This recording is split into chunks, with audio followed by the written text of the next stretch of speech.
Good morning, brothers and sisters. Good morning. God bless you. I pray that the peace and the grace of our Lord Jesus is with all of us.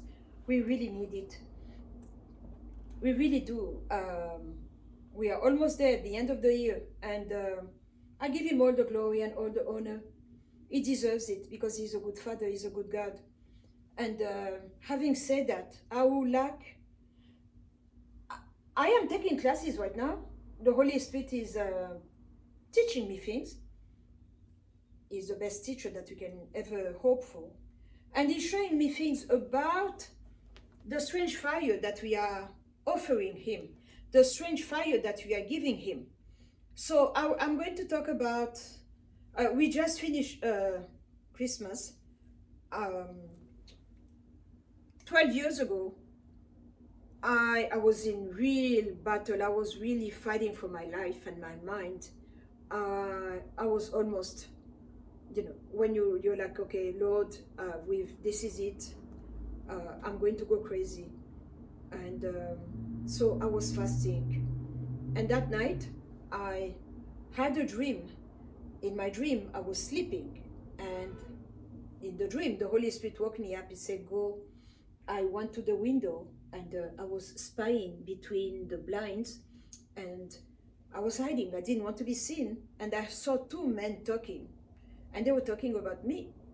They were talking in French, so I knew that they were there for me. And they started saying, the first one said, it's really difficult because we came to fulfill a mission in Odi's life and we cannot enter in her house because she's not opening doorways to us.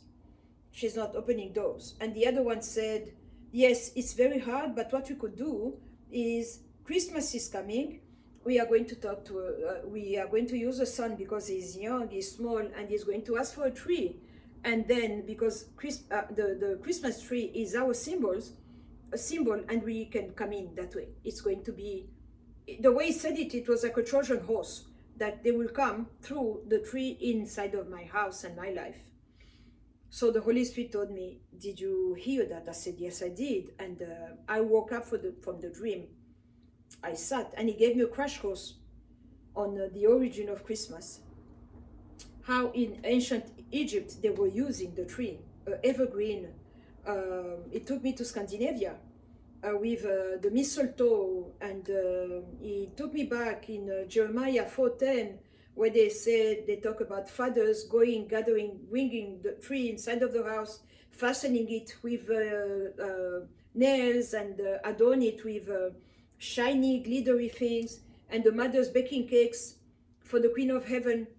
And then it took me back to the way the Nicolaitans, the way they used to consume small babies, and we replaced it by the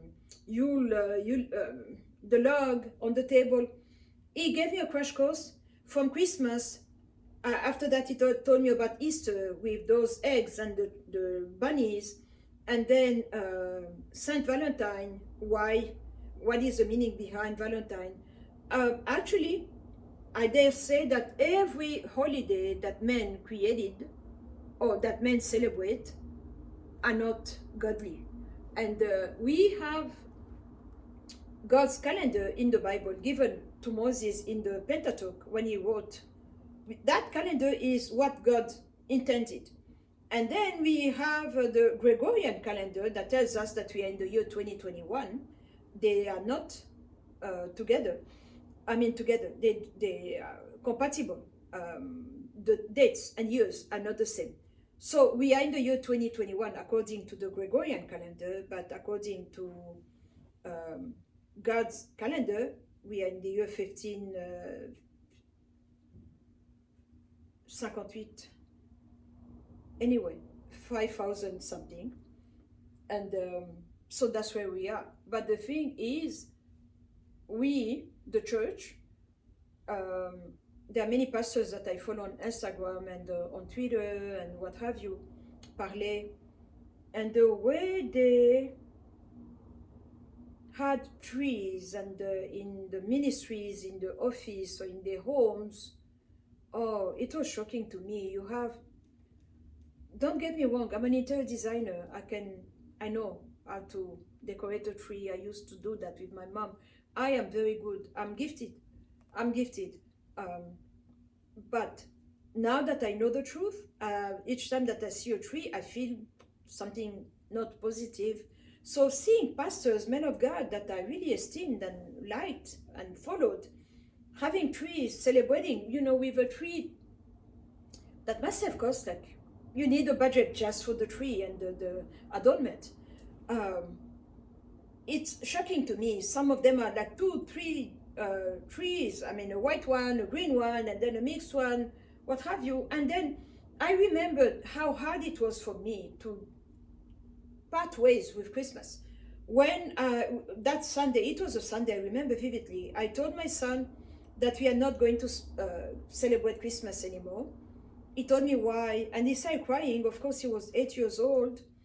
And but I told him we need to go through everything that we have. Actually, I thought about having a garage sale because I had very pricey decorations, that I purchased from Bloomingdale's, and because I saw it like an investment that I will be using them for a while. So why buy and throw away? Especially those crystal ornaments, the star on top of the tree. That one was a Swarovski crystal and things like that, a big one. So I just realized that it was my money that I was wasting in a system that was not a godly system. I repented for that, and I took everything. The Holy Spirit told me, don't even think about having a garage sale, because now you know that it's bad. Are you going to give a poisonous gift to someone or sell it to them knowing what you now know? I was like, no, I cannot do that. My conscience, you're right. So we went and threw away everything, really everything. It was not easy. I'm honest with you, it was not easy. When we came back up, I repented. I told God that I will never do it again. Now, and he asked me, he said, are you willing to speak about it and against it and explain to people? Say, oh yes, you can count on me. That's why I'm sharing with you.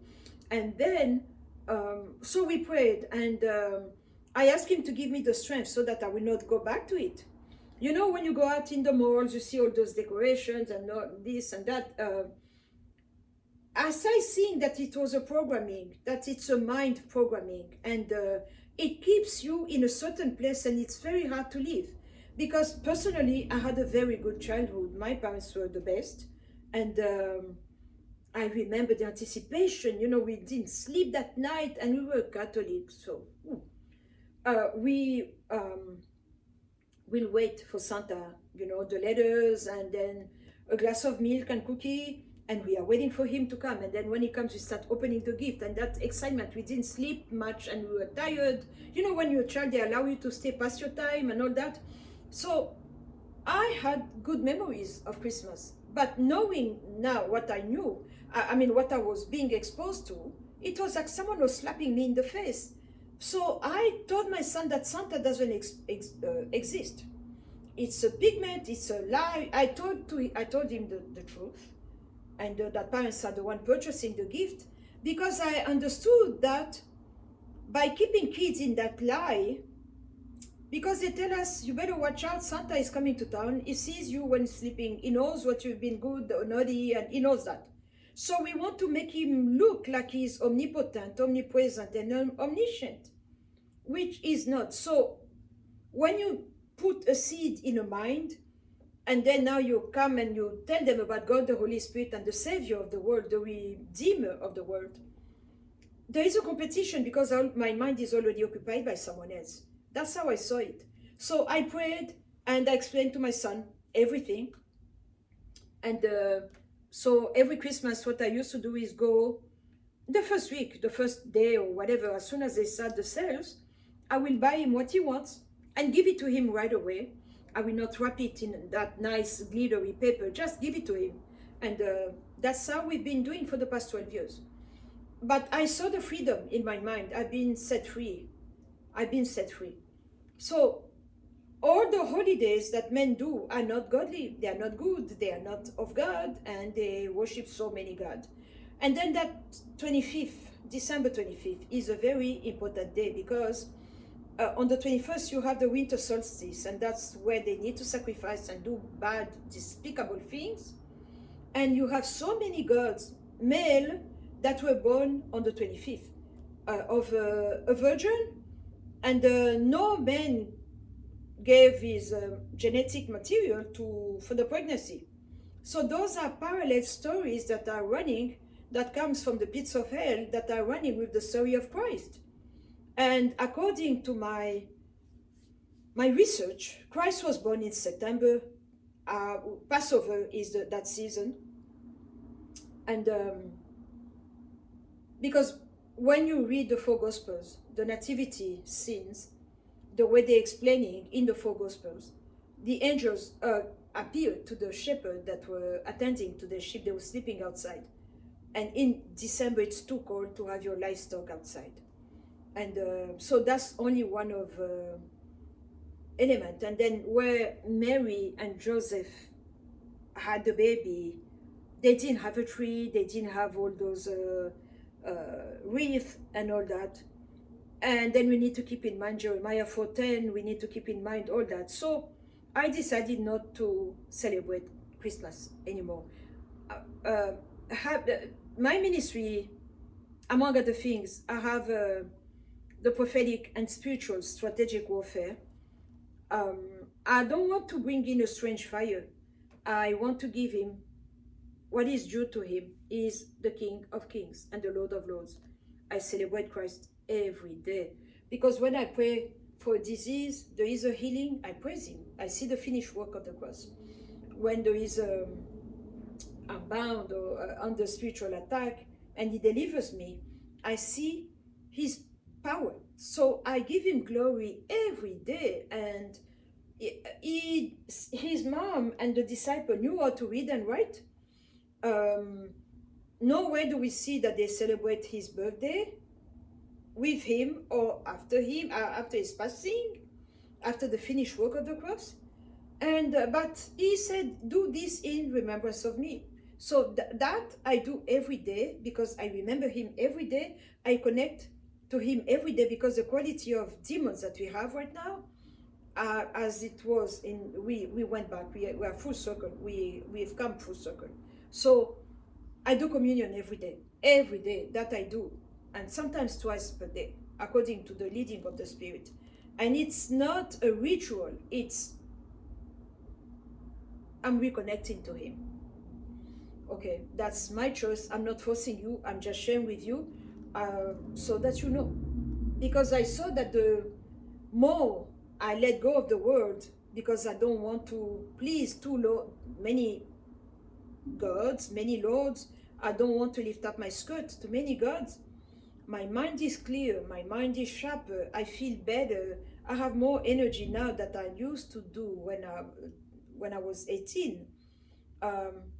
So I give him the glory. I celebrate him every day. He's coming and he's dying and resurrecting every day, and I'm really grateful. And then the second point that I would like to share, speaking of strange fire that we are giving him. So in churches for Christmas, we have that tree and we are saying God, God, and then the tree. That's really bad. And then we have this poinsettia tree for Christmas. Where do we see that in the Bible? And then we now have the flags. I would like to address that flag issue. We have flags every day. Everywhere in the church. The Star of David, the so-called Star of David. David didn't have a star. Let's read in the Bible. Let's go back in the book. David didn't have a star. Solomon had a seal, and Solomon studied very well with God, that episode where God gives him wisdom that was so priceless and so something to cherish. And then he started having many wives. I saw that David and Solomon were black people, black men, and that's why they were both polygamists, so that they were, they were weak. They were weak before the weak gender. And so, because I've never seen a white man being polygamist, not to that extent, he had to be a brother. They were brothers. But other than that, he lost the connection that he had with the true living God, because of when you share, you scatter your seed, you scatter your energy like that with so many women that are not children of the covenant. And they each came to him with their gods in tow, and he wanted to accommodate them. He allowed them to have temples and places of worship to those many gods, and he lost the true living God, the living God, he lost him. So Solomon had a seal, and that seal is not a godly one, is a rather esoteric one and a dark one, because when we look at that star, it has 6 sides. It's an hexagram, and as we all know, when you say you place an X on someone, you are cursing them. But on the star, on the flag of Israel, we have that flag, that star. So in so many churches, we have that star, that flag, and many flags. Who told us that we needed to bring the world into the church? To my understanding, we are the kingdom, they are the world. So when I go to them to preach Christ, if they are willing, they come in. If they do not want to come in, you let them, you let them go, like the Bible says. So, who told us to bring flags in church? We were in downtown Los Angeles. We had a conference, the Gathering of Eagles. I went. I was serving as a greeter, and I was very active in the ministry at that time. We had maybe 50 flags on the walls. My eyes, as we were praying, really the prayer got really high, and I was looking at the flag of Israel. Fire came from the middle of the star, and it was spreading, but it was evil. It was not that consuming fire that the Holy Spirit produces, because he is the real fire. The real fire comes from him. He is a fire that cleans, that purges, that purifies. But this one was a dark one. It did something to me, but like goosebumps. It was evil. And then I looked at the star, the flag of Egypt, and the flag of Morocco. Please, the kingdom of Morocco. Go check out those 2 flags. That's a pentacle right there. And every other flag that has a star, it's a 5-pointed star. So we are bringing in esoteric elements in the church. It's like we take mud, we pour into our drinking water. So we cannot drink. It's either good potable water or dirty one, but we cannot have it both ways. So that's what flags do when you bring them in churches. It's like you are offering a strange fire. Yes, God is a creator of the universe. I believe that, I'm convinced, but he doesn't land everywhere. He doesn't have a covenant with everyone, and we cannot offer him a strange fire. So if you stop, you pause, you start looking back, we've been giving him so many bad things. Really things that are not necessary, and we need to go back to the simplicity of the reformers. Sola scriptura, the scriptures only. Don't add anything. That's where I am.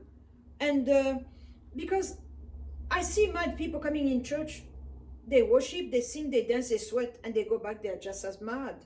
I see prostitutes coming in, they leave, they leave, Jezebel is right there in church actually, and then they go back home being prostitute and doing whatever it is, that wearing skimpy clothes and all that. So what are we doing?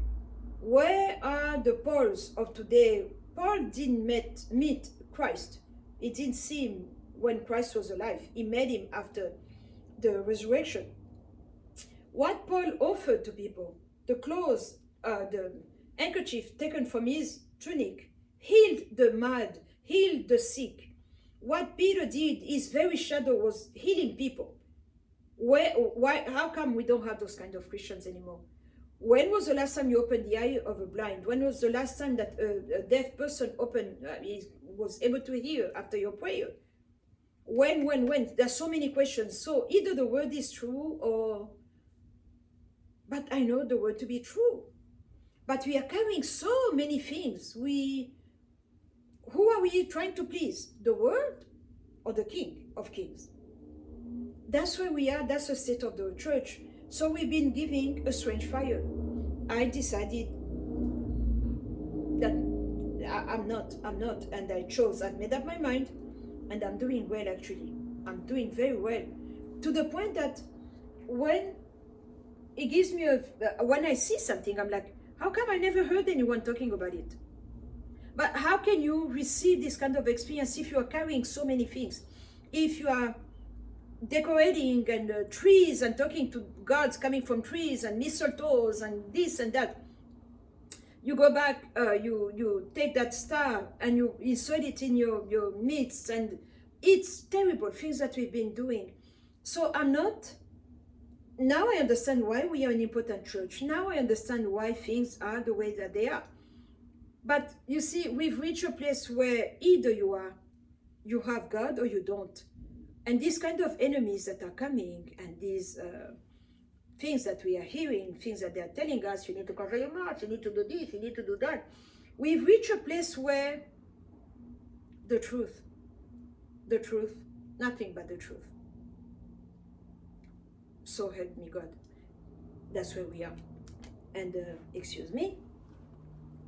So that's where we are. And my question is, who is your God?